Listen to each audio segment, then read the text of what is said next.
McGraw-Hill Ascent Audio presents Stronger Through Adversity. World-class leaders share pandemic-tested lessons on thriving during the toughest challenges. By Joseph A. Michelli, narrated by Joseph A. Michelli. To my family, friends, and clients, may we emerge as the book's title suggests. Forward. There's a proverb that says a smooth sea never made a skilled sailor. As an 80-year-old longtime owner of the world-famous Pike Place Fish Market in Seattle, Washington, I know adversity is a most remarkable teacher. Through my lifetime, I've experienced stiff challenges dating back to World War II, when my family was forced to relocate from Seattle to Tule Lake and Minidoka internment camps. Under a presidential decree, as Japanese Americans, we were imprisoned in tar paper huts surrounded by barbed wire. My parents lost their business, a produce stand in the Pike Place Market, and our home. We also faced significant prejudice upon returning to Seattle. With those setbacks and others I've faced as a business owner, e.g. I was near bankruptcy in the 1980s, I've sought to take each breakdown and use it to create a breakthrough. Despite my challenges, I've led a business that became a destination for visitors who traveled to Seattle. We had multiple books written about us, and several training videos share our fish philosophy. Fortune 500 companies extensively used our training materials. We were covered in Fast Company and People magazine and appeared on many television programs, including Good Morning America. Spike Lee included us in a television commercial that he produced for Levi's. Dilbert crafted a cartoon strip based on the Pike Place Fish Market, and Wheel of Fortune had a puzzle with our company name as the answer. My guys and I also have been in demand as speakers and trainers. My life is proof that you can become stronger through adversity.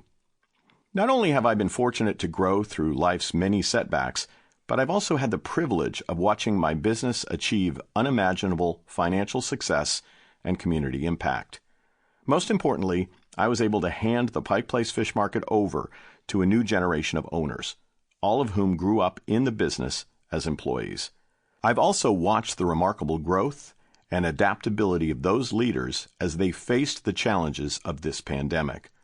All of that brings me to the importance of this book and to developing your mindset for overcoming adversity. The author of this book, Joseph Michelli, is a friend I've worked with dating back more than 20 years. In 2004, we co-authored a book about the Pike Place Fish Market titled When Fish Fly. Throughout his career, Joseph has helped countless leaders create engaging workplaces for their team members, deliver unique and memorable experiences for their customers, and manage through setbacks and adversity. Based on his work, it was no wonder that so many leaders from the world's most iconic brands answered his call for this book. Those leaders took the time to talk with him and share their lessons as they managed during one of the most challenging times in their professional lives. In this book, Joseph skillfully captures and shares crisis leadership lessons that he collected from those conversations in areas like self-care, empathy, vulnerability, compassion, and personalization. Who wouldn't benefit from increasing each of these skill sets? I am always learning on my journey to make a world-famous difference, and I trust you'll also learn valuable lessons and practical tools in the pages ahead. Most importantly, I know you'll walk away from this book inspired, hopeful, and more equipped to be stronger through adversity. John Yokoyama, owner of the world-famous Pike Place Fish Market, 1965 through 2018. Acknowledgements. So much has changed since 2019. In those good old days, I took so much for granted, not least of which was hugging my grandchildren, having dinner with family and friends, and speaking in person for large audiences. I also didn't recognize the privileges I received growing up as an American male of Italian descent. While I've written acknowledgments in 9 previous books, this one seems different. It feels more urgent in response to vulnerability. Thanks to all essential service providers, healthcare professionals, delivery workers, food industry team members, information technology specialists, etc., You have enabled my family to maintain health and safety. We should all be grateful for your willingness to put your lives in jeopardy, sacrifice family time, and endure unspeakable emotional strain so the rest of us can survive with only minor inconvenience. On behalf of readers, I'm grateful to the 140-plus extraordinary leaders who took the time to share their challenges, setbacks, and insights. This book is your story. Had it not been for clients who trusted me to help them navigate the pandemic, I wouldn't have been able to dedicate the time needed to bring this labor of love to fruition. The leaders of those organizations know who they are, and hopefully they also know how much their trust means to my team and me. As it relates to that team, I'm grateful for our adopted member, Danya Dickerson. Officially, Danya is the Associate Publisher of Business at McGraw-Hill Professional, but she truly is a member of the Michelli Experience family. Hunkered down in a New York City borough, Danya navigated homeschooling, team leadership, and everything needed to expedite Stronger Through Adversity. Danya's guidance, trust, exacting standards, and nurturance have always been one of my life's greatest blessings. The other remarkable members of my team are Kelly Merkel and Patty Michelli. Kelly is creative, calming, and the consummate multitasker. She fulfills needs and anticipates them. Her autonomous solutions exceed expectations for all she serves. Jim Collins, the best-selling leadership author of books like Good to Great, suggests we should all have a personal board of directors of life. He describes that board as a hand-picked group of about 7 people you deeply respect and, quote, who you would not want to let down, end quote. By that description, Patty Michelli is the chairman of my board. Patty is my wife, my partner, my COVID-19 quarantine companion, my life, and a constant source of remarkable wisdom, joy, and comfort. During the many 20-hour days involved in crafting this book, Patty's spirit was nothing short of life-giving. Her insights were keen, and her support unwavering. The words, "thank you," are woefully insufficient. To my children and grandchildren, I miss your physical presence. That said, please know how grateful I am for your continual outreach, love, and laughter. I am proud of each of you for the way you are navigating and making a difference in these challenging times. As always, I thank you, the reader. I am grateful for the time you are taking to venture forward with me as we all learn together. May we make this a safer, kinder, less divided, and better led world. Chapter 1. Leadership Forged Through Adversity. Taking the Punch. Ex-heavyweight champion Mike Tyson said, quote, "Everybody has a plan until they get punched in the mouth," end quote. In late 2019 and throughout 2020, virtually everyone across the globe took a full frontal blow. A novel coronavirus, COVID-19, wiped out plans, disrupted livelihoods, and ended lives. The pandemic's force was swift and severe, particularly for healthcare workers, students, parents, couples, people living alone, senior citizens, entrepreneurs, leaders, and small business owners. Until COVID-19, most people hadn't encountered the jarring force of a sub-microscopic infectious agent. Roughly 1/1000th the width of a human hair, the tiny virus packed a walloping punch. It led to substantial death rates, widespread infections, a severe strain on healthcare resources, dramatic spikes in unemployment, business failures, school closures, event cancellations, extreme travel restrictions, and many other consequences. Fortunately, as virus transmission surged, leaders and businesses responded with tenacity, adaptivity, and generosity. Healthcare providers endured grueling shifts exposed to high viral loads and isolated themselves from family members. Restaurant owners donated meals to frontline workers. Community leaders purchased and delivered items to homebound seniors. Many companies pivoted operations to produce hand sanitizer, ventilators, face shields, gowns, and masks. At an individual level, people rapidly activated ingenuity and technology to address the need for human connection. School teachers and principals augmented online learning by displaying banners with words of encouragement outside of students' homes. Automobile parades replaced birthday parties. Neighbors stepped onto their balconies and expressed solidarity and gratitude for frontline workers. High school and college graduates received support from strangers and watched commencement addresses from celebrities. Musicians live-streamed concerts for charitable causes. Friends socialized through virtual happy hours, game nights, shared movie watching, and trivia contests. Where possible, work teams mitigated the business and social impact of COVID-19 through video conferences and collaboration tools. COVID-19 may have struck the first blow, but people counterpunched with empathy, self-discipline, adaptation, communication, and innovation. This book outlines how business leaders and other individuals positively responded to and led through the challenges of COVID-19. Moreover, it is a book for anyone who seeks to lead organizations, teams, communities, or families long after the acute impact of the pandemic fades from memory. Generosity and wisdom shared. Before the pandemic, I'd consulted with and wrote 9 books about leaders at globally recognized companies like Starbucks, Mercedes-Benz, the Ritz-Carlton Hotel Company, Airbnb, UCLA Health Systems, the Pike Place Fish Market, and Zappos. Almost immediately, as COVID-19 spread, I was asked to participate on task forces for several high-profile brands. My role was to help leaders quickly adjust service delivery based on rapidly changing customer needs and regulatory constraints.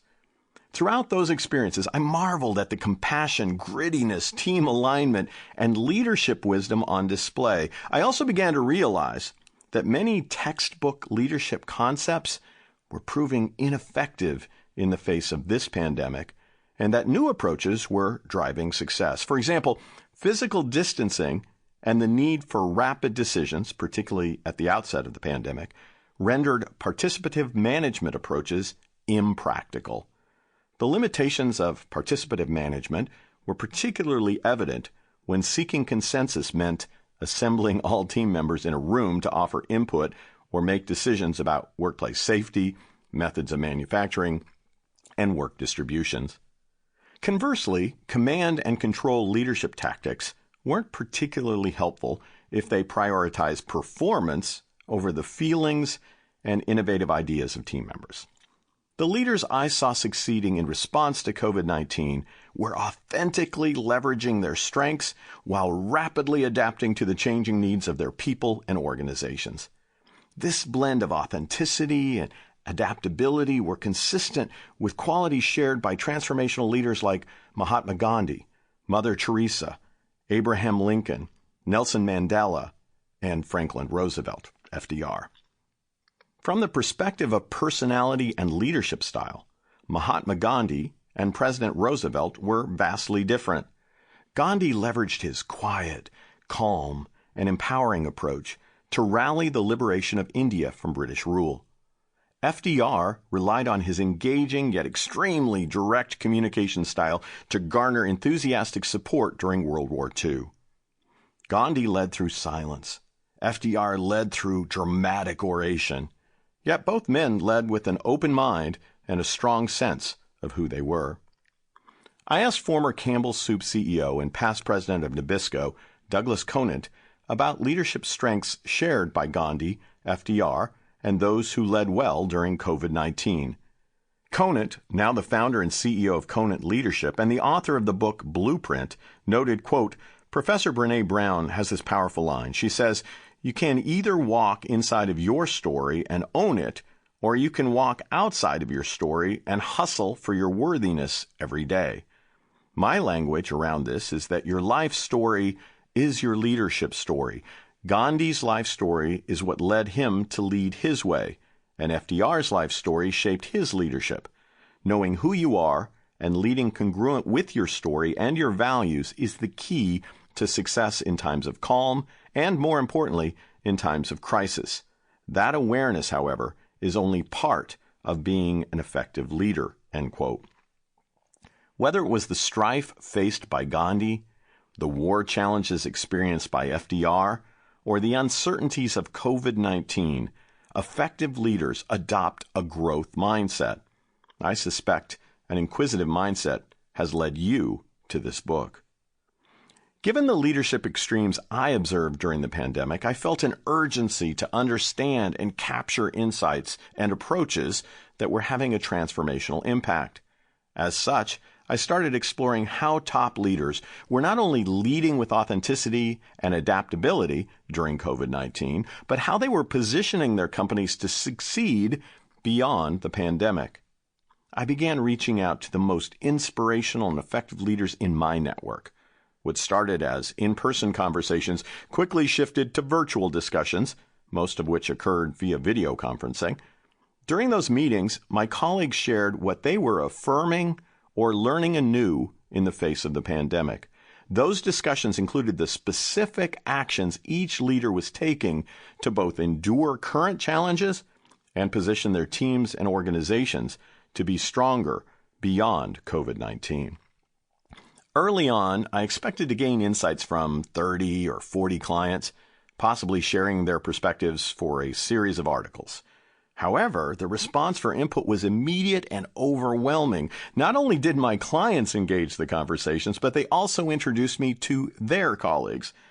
Unexpectedly, other leaders heard of my projects and reached out to share their leadership lessons. In short order, I had interviewed more than 140 leaders from across the globe. It is the candid insights of those generous, thoughtful, and passionate leaders that fill the pages of this book. Diverse contributors. Most of the individuals who contributed to Stronger Through Adversity hold a title such as board member, founder, CEO, president, C-suite leader, or vice president of a highly recognizable brand. To balance the perspective of these talented for-profit leaders, I reached out to an equally impressive group of senior leaders at nonprofit organizations, academic institutions, and public safety agencies. To avoid partisanship or divisiveness, I chose not to engage political leaders. I am certain historians and pundits will sufficiently critique the decisions and actions of politicians. By contrast, Stronger Through Adversity provides actionable insights from individuals who rose above self-interest in the service of their stakeholders, e.g., teams, organizations, shareholders, families, and communities. While I've included a full list of all 140-plus contributors at the end of the print version of this book, a small subset of the organizations represented include corporate leaders: Airbnb, Barron's, DHL Supply Chain, Goldman Sachs, Kohl's, Mercedes-Benz, Microsoft, Panasonic, Quest Diagnostics, RBC, Roche Diagnostics, Siemens, Southwest Airlines, Starbucks, Target, Verizon, Volkswagen. Nonprofit and academic leaders: American Red Cross, Direct Relief, Feeding America, Goodwill, Human Rights Watch, Humane Society of the United States, St. Jude's Children's Research Hospital, Salvation Army, United Way, University of Arizona, University of Tennessee, Yale University. Public safety leaders: Albany, Oregon Police Department, Lealman, Florida Fire District, Overland Park, Kansas Police Department, Pinellas Park, Florida Fire Department, Pinellas County, Florida Emergency Medical Services, San Marino, California Police Department, Spokane, Washington Fire Department, Vancouver, Washington Police Department. As you will hear in the book that follows, contributors openly shared both their constructive actions and missteps as they moved through initial and sustained elements of the pandemic. All contributors provided their input without compensation. They engaged in the project with the hope that their honest perspective will serve as a gift to you and future generations of leaders who will invariably face crises, threats, obstacles, uncertainty, and unwanted changes. The book's contributors offer insights geared toward effectively leading a work team as well as a large or small organization. While geared toward business leadership, the lessons and tools that follow apply to self-management, care for family, and contributions to a community. The collective leadership themes that emerge from this impressive group of leaders have been tested globally, as many contributors managed operations that accommodated widely varying needs and regulations across continents. These contributors also represent a broad swath of economic sectors, including, but not limited to, agriculture, air travel, arts and entertainment, automotive, banking and finance, construction and home building, durable and non-durable manufacturing, education, healthcare and insurance, hotel and short-term accommodations, retail, sports, technology, wellness. Contributors shared their insights, knowing a portion of the book's proceeds are being donated to direct relief in support of first responders across the globe. By purchasing Stronger Through Adversity for yourself and colleagues, you're also contributing to those who have and will continue to address the health and economic consequences of the pandemic. Direct Relief is a humanitarian aid organization active in all 50 U.S. states and more than 80 countries. Direct Relief's mission is to improve the health and lives of people affected by poverty or emergencies. The organization serves its purpose without regard to politics, religion, or ability to pay. Throughout the pandemic, Direct Relief coordinated with public health authorities, nonprofit organizations, and businesses in the United States and globally.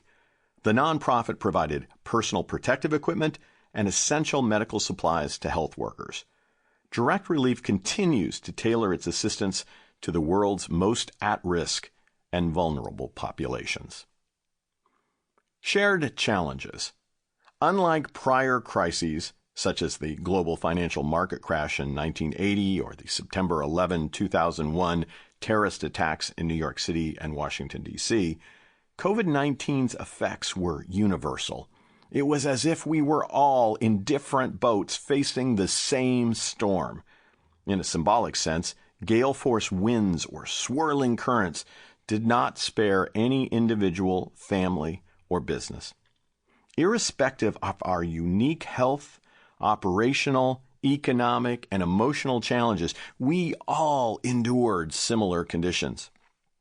While your adversities were invariably unique to you, your family, and your business, the leaders interviewed for this book faced many familiar hardships, including, but not limited to, decreased sleep and increased anxiety, mounting child care and elder care responsibilities, constantly evolving health guidelines and regulations, office and business closures, rapid transitions to a predominantly remote workforce, substantial staff reductions and furloughs, a need for changes in policies and procedures affecting sales, products, and service delivery, the infection and death of team members.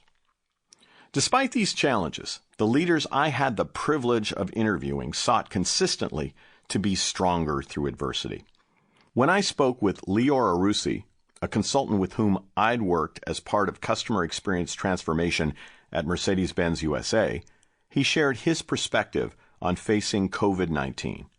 Lior, who is now president of WordCreate, Inc., suggested, quote, "If you think of this pandemic like it was a race, there were three types of runners. Some did not make it to the finish line. Some made it to the finish, but were broken when they arrived. Finally, some not only finished, but positioned themselves to thrive. From the onset of the pandemic, I sought to be in the third group. For me, that meant I had to do things such as change my language and my thinking. For example, I didn't use the word unprecedented because it implied defeat.